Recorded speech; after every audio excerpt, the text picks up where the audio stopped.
we're gonna preheat our oven. I'm gonna go to 375 because it knocks back 25 degrees on my convection. So I have 6 cups of chopped rhubarb here. I just put in 1 tablespoon of arrowroot. You could use a cornstarch or a tapioca.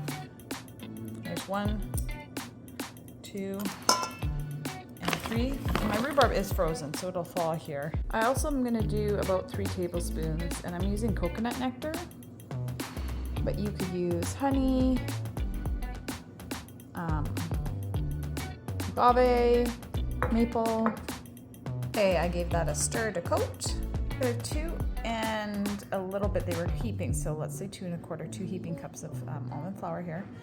And I'm going to use this quick oats. I think I'll do 3 cups of those sprouted quick oats into the bowl. 3 cups of sprouted oats are in there. I've got a tablespoon of baking powder to give it some lift.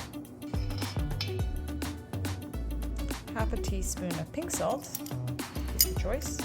Okay, so I'll just give that a quick toss on my dry. Okay, I'm gonna drizzle some agave this time. You can just do it to your own liking. I'm gonna aim just to sweeten it a little bit. So, I don't know if that's a 1/4 cup or a 1/3 of a cup kind of thing, but whatever you like. So I have 1 cup of organic palm shortening. I use Organic Matters, but you could use coconut oil for vegan, dairy-free. You could use ghee or butter if you're not worried about that. Whatever oil you prefer.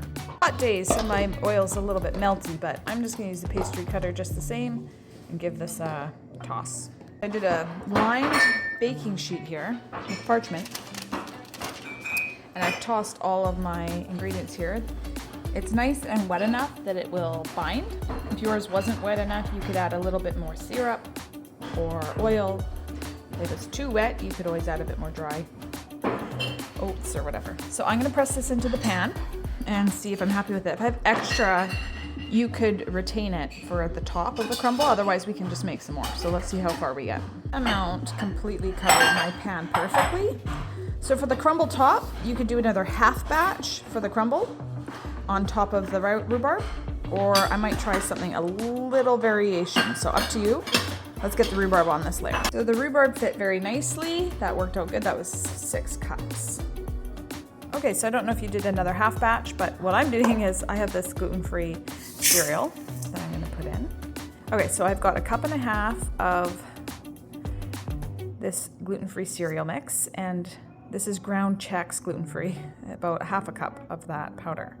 So I'm going to just add in about 1/4 cup of my palm shortening, and I'm gonna skip on the sugar and salt because I think the cereal is sugared and salted.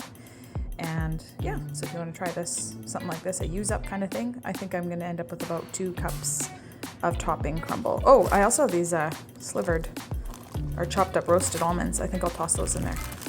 I actually think that's more than 2 cups. It might be 2 1/2, maybe even 3. Let's put it on.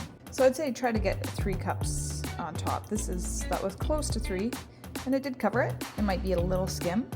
If this comes out wet or gooey at all, like not enough arrowroot sort of thing, one trick is I could have let the rhubarb completely thaw and then you wring it out and all the fluid comes out of it. So I do that often with like zucchini when I make muffins and stuff. Yeah, so let's pop this in the oven and see how it goes. I'm gonna guess this bar takes an hour, but I'm gonna give it 50 minutes just to peek at it, and I'll let you know the final time. Okay, so this was after 1 hour. Kind of see, a little bit browned on the edges. Looks pretty good. The test is coming. Okay, so I've got 2 little trays here. I saved those trays, stacked them up with parchment. They held together pretty nicely. Ready to go to a couple events here. Oh, my glasses are falling down. Let's see if you can see that.